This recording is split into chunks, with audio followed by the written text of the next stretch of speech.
Передать словами ощущения просто невозможно. С одной стороны повышенный адреналин в крови, с другой легкость и чувство полета. На этой волне у каждого тянутся руки к штурвалу. Вот и я решила попробовать себя в летном мастерстве. Развернуть летательный аппарат на 180 градусов для новичка задача не из легких, а вот снизить или набрать высоту можно и попробовать.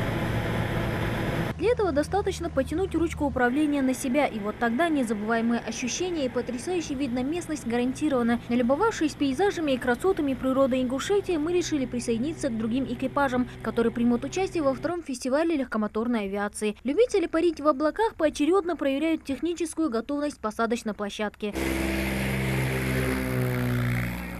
Для первого пилота так называемого круизника Игоря Колколова различные пируэты в воздухе не редкость. Впервые за штурвал легкомоторного самолета он сел еще 10 лет назад. За это время успел налетать в небе больше 2000 часов и посетить несколько стран. Иногда попасть в другой город гораздо проще на собственном самолете, чем ехать туда на машине.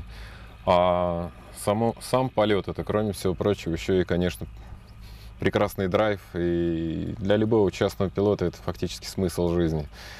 Может быть, не сразу, но постепенно это так или иначе входит в вашу жизнь и становится именно таким понятием для вас. Свои возможности и умения на фестивале легкомоторной авиации продемонстрирует и экипаж из Пятигорска. Сергей Теплых и его команда предпочитают совершать полеты на одном из самых известных и распространенных самолетов Cessna-172, который способен развивать скорость в небе до 300 км в час. Так как он учебный, поэтому прощает многие ошибки пилотов. То есть это как для начинающих, так и для уже опытных пилотов. Все характеристики у него очень близкие к человеку, пилоту-любителю, поэтому управляемость у него очень хорошая.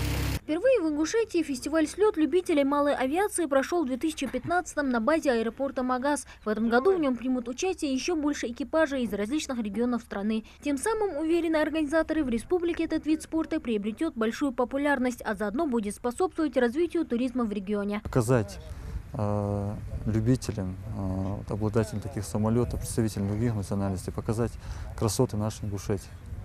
Ну, в целом, само собой подразумевает развитие данного вида спорта и у нас в республике, потому что у нас есть все предпосылки для этого. 15 и 16 июня участники фестиваля легкомоторной авиации смогут продемонстрировать свое мастерство управления воздушным судном. Огромную роль в этом сыграют и погодные условия. Мадина Пугоева, Сурхо Кусиев, Новости 24.